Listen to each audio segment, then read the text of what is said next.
नमस्कार, मैं डॉक्टर रेखा Mishra, BA part द्वितीय के हिंदी साहित्य में द्वितीय प्रश्न पत्र में संकलित नया पुराना एकांकी के संदर्भ में आज हम चर्चा कर रहे हैं। नया पुराना एकांकी श्री उपेंद्रनाथ अश्क द्वारा रचित है। इस एकांकी के कथानक के विषय में, उसमें आए पात्रों के विषय में और एकांकी की संवाद योजना के बारे में हम बात कर चुके हैं। अब उसके आगे क्रम को बढ़ाते हुए आज हम देश काल परिवेश के विषय में बात कर रहे हैं। एकांकी को उद्देश्य तक पहुंचाने के लिए उसमें विषय के अनुरूप ही वातावरण और समय का चित्रण होना आवश्यक होता है, क्योंकि यदि उस समय के अनुकूल उसमें परिवेश निर्मित होगा तो एकांकी अपने प्रभाव को दर्शित कर पाएगी। प्रस्तुत एकांकी नया पुराना में मध्यम वर्गीय समाज की घटना है और समाज के जो लालची, स्वार्थी ऐसे व्यक्ति जो समाज को दूषित करते हैं, उन लोगों की मनस्थिति का चित्रण इस एकांकी में किया गया है। तो इस एकांकी में दो पात्र, देवचंद और रविदत्त, दोनों ही पात्र एक दूसरे के बिल्कुल विरोधी पात्र हैं और दोनों ही अलग अलग तरह की मनस्थिति के स्वामी हैं। वर्तमान समय में जो स्वार्थ, अविश्वास, छल कपट और धन के प्रति मोह बढ़ता जा रहा है, वह इस एकांकी में दिखाया गया है और इस एकांकी में स्वाभाविक रूप से, सहजता से उन सारी स्थितियों का चित्रण हुआ है। इस कारण इस एकांकी में आए हुए पात्र और सारा घटनाक्रम ऐसे लगता है जैसे भारतीय समाज के किसी मध्यम वर्गीय परिवार में भी यह घटना घटित हुई हो और उस घटना से इस एकांकी का चित्रण किया गया हो। इस एकांकी में पात्रों की वेशभूषा, उनके विचार, उनकी भाषा, उनका रहन सहन एकांकी के तत्कालीन समय को उद्घाटित करने में पूरी तरह से सफल हुआ है। अब बात करते हैं हम भाषा शैली पर, क्योंकि भाषा एक बहुत ही महत्वपूर्ण घटक होता है। एकांकी में संवाद बहुत महत्वपूर्ण होते हैं और संवादों में जिस तरह की भाषा का प्रयोग होता है, वह भाषा पात्रों के भावों को अभिव्यक्त करने में विशेष महत्व रखती है।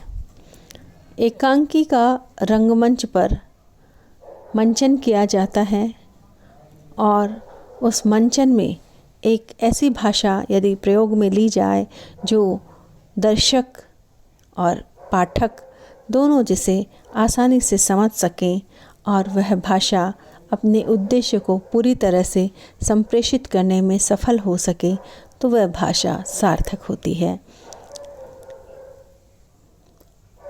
भाषा का प्रयोग पात्रों के अनुरूप होता है।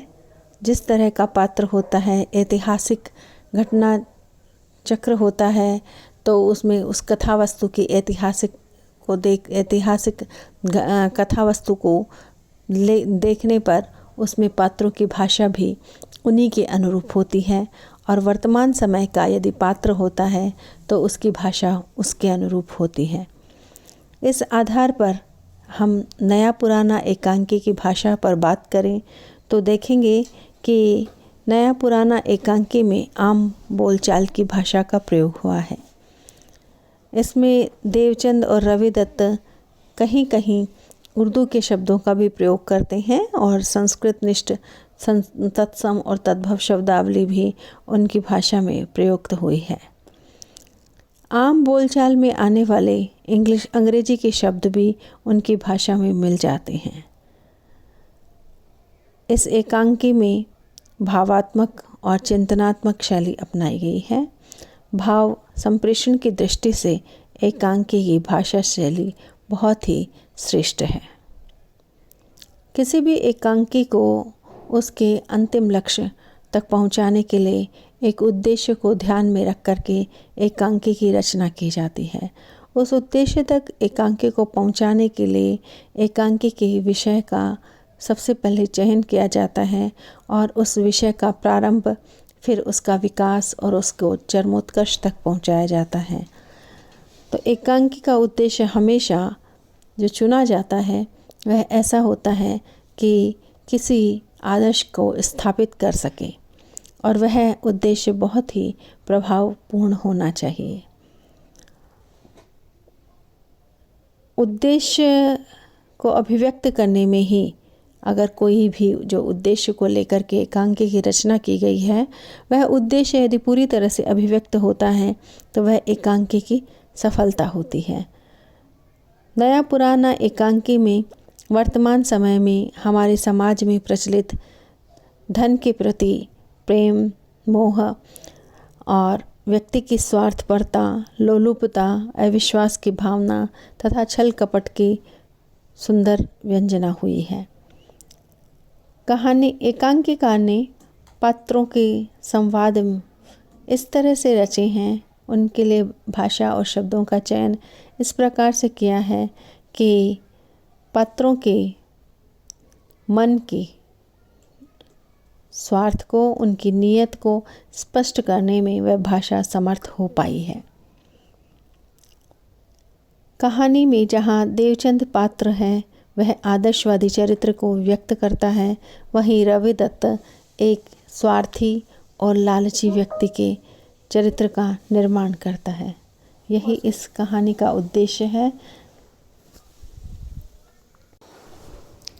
संकलन त्रय से किसी भी कहानी, एकांकी या उपन्यास कुछ भी हो, उसे सफल उद्देश्य तक पहुंचाने के लिए उसमें स्थान, कार्य और काल की एकता का या तीनों का सामंजस्य सबसे ज़्यादा महत्वपूर्ण होता है। एकांकी में दृश्य है, वह दृश्य उस समय को अभिव्यक्त कर रहा हो और जो उद्देश्य लेकर के चला है उस उद्देश्य को अभिव्यक्त कर पा रहा हो, तो वह तीनों का सामंजस्य ही एकांकी को सफल बनाता है। नया पुराना एकांकी में जैसे देवचंद के कमरे का ज़्यादातर चित्रण हुआ है, उसी कमरे में रवि दत्त बैठा हुआ दिखाई देता है, उसी में फिर बाद में प्रतिमा आती है और बाद में जब ताला बंद करके जाते हैं तो उसमें जो रखी हुई अलमारी है, उस कमरे में देवचंद की अलमारी में वह गहना रख कर जाती है प्रतिमा। तो ये सारी जो घटनाएं हैं अधिकांश देवचंद के कमरे में ही चित्रित हुई हैं। तो देवचंद के कमरे का जो दृश्य है वो इसी तरह का बताया गया है जैसे एक मध्यम वर्गीय परिवार का होता है। और इस जो एकांकी है, इस एकांकी की जो घटना है उस घटना में भी कार्य और काल दोनों के मध्य कहीं कोई अंतराल नज़र नहीं आया है, अपितु इस एकांकी में कार्य, काल और स्थान की एकता का स्वाभाविक एवं प्रभावोत्पादक समावेश हुआ है। अभिनीयता या मंचनीयता, मंचन किसी भी एकांकी या नाटक उनको सफल करने के लिए आवश्यक होता है। नाटक की रचना उसको मंचन के आधार पर यदि की गई है तभी उसका सफल होना माना गया है, क्योंकि एकांकी एक ऐसी रचना होती है जिसे रंगमंच पर मंचित किया जाता है। तो एकांकी में ऐसी घटनाओं और दृश्यों को बांधा जाता है जिससे रंगमंच पर उसका आसानी से, सहजता से, स्वाभाविकता से अभिनय हो सके। क्योंकि एकांकी में एक समय में एक ही दृश्य होता है, एक ही स्थान होता है और उसमें दृश्य परिवर्तन की बहुत संभावना नहीं होती है। और इसमें जो पात्र होते हैं वो पात्र कम होते हैं और उनके संवाद भी बहुत छोटे छोटे होते हैं, लेकिन छोटे छोटे संवाद और कम पात्र भी एकांकी के उद्देश्य को प्राप्त करने में सहयोगी होते हैं। मंचन को दृष्टिगत रखते हुए जो दृश्य विधान है उसका पूरा ध्यान रखा जाता है। जैसे मान लीजिए कई एकांकी होते हैं जिनमें युद्ध का दृश्य होता है। अब मंच पर युद्ध का दृश्य प्रस्तुत नहीं किया जा सकता, तो वह इस तरह से बताया जाता है कि युद्ध हुआ था और इस तरह का छोटे रूप में हुआ था या बड़े रूप में हुआ था, ये शब्दों के माध्यम से ही अभिव्यक्त कर दिया जाता है। नया पुराना एकांकी में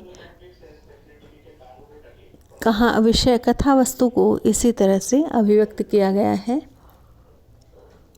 तो इस प्रकार नया पुराना एकांकी में जो एकांकी के तत्व माने गए हैं, उन एकांकी के तत्वों पर यदि समीक्षा हम करते हैं तो यह एक सफल एकांकी है। धन्यवाद।